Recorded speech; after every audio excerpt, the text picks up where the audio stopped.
बहुओं और बेटी ने करवा चौथ का व्रत रखा था। रात्रि को साहूकार के लड़के भोजन करने लगे तो उन्होंने अपनी बहन से भोजन के लिए कहा। इस पर बहन ने बताया कि उसका आज व्रत है और वह खाना चंद्रमा को अर्घ्य देकर ही खा सकती है। सबसे छोटे भाई को अपनी बहन की हालत देखी नहीं जाती और वह दूर पेड़ पर एक दीपक जलाकर चलनी की ओट में रख देता है, जो ऐसा प्रतीत होता है जैसे चतुर्थी का चांद हो। बहन ने अपनी भाभी से भी कहा कि चंद्रमा निकल आया है, व्रत खोल ले, लेकिन भाभीयों ने उसकी बात नहीं मानी और व्रत नहीं खोला। बहन को अपने भाइयों की चतुराई समझ में नहीं आई और उसे अर्घ्य देकर खाने का निवाला खा लिया। जैसे ही वह लड़का पहला टुकड़ा मुंह में डालती है, उसे छींक आ जाती है, दूसरा टुकड़ा डालती है, उसमें बाल निकल आता है और तीसरा टुकड़ा मुंह में डालती है, तभी उसके पति की मृत्यु का समाचार उसे मिलता है। वह बेहद दुखी हो जाती है। उसकी भाभी सच्चाई बताती है कि उसके साथ ऐसा क्यों हुआ है।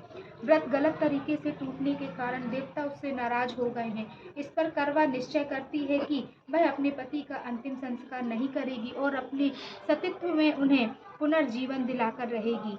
शोकतुर होकर वह अपने पति के शव को लेकर 1 वर्ष तक बैठी रही और उसके ऊपर उगने वाली घास को इकट्ठा करती रही। उसने पूरे साल की चतुर्थी को व्रत किया और अगले साल कार्तिक कृष्ण चतुर्थी फिर से आने पर उसने पूरे विधि विधान से करवा चौथ व्रत किया। शाम को सुहागिनों से अनुरोध करती है कि यम सुई ले लो, फिर सुई दे दो, मुझे भी अपनी जैसी सुहागिन बना दो, जिसके फलस्वरूप करवा माता और गणेश जी के आशीर्वाद से उसका पति पुनः जीवित हो गया। जैसे गणपति और करवा माता ने उसकी सुनी, वैसे सभी की सुनी।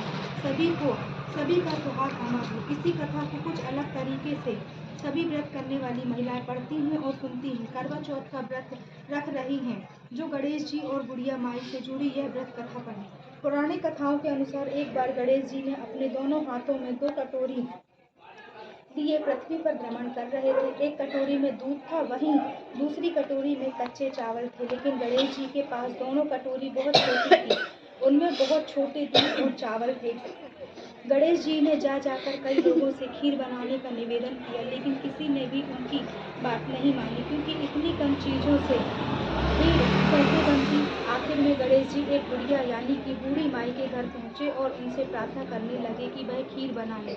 बूढ़ी अम्मा माई गई और गणेश जी से दोनों कटोरी मांगने लगी। तब गणेश जी ने बूढ़ी अम्मा से एक बड़ा बर्तन लाने को कहा। जब अम्मा ने कारण पूछा तो उन्होंने बोला कि इन दोनों कटोरी में मौजूद दूध और चावल को खाली करना है, ताकि इतनी ज़्यादा खीर बन सके और गाँव में बढ़ सके। बूढ़ी अम्मा चौंक गई और बोली कि यह तो संभव ही नहीं है कि दूध और चावल से बड़ा बर्तन भर जाए। लेकिन गणेश जी के कहने पर वह 2 बड़े बर्तन ले आई और उनमें चावल और दूध डाल दिए।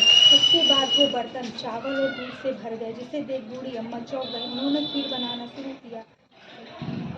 बूढ़ी अम्मा खीर बनाकर बाहर गांव वालों को बुलाने के लिए जाने लगी और गणेश जी से बोली कि आप नहा लीजिए।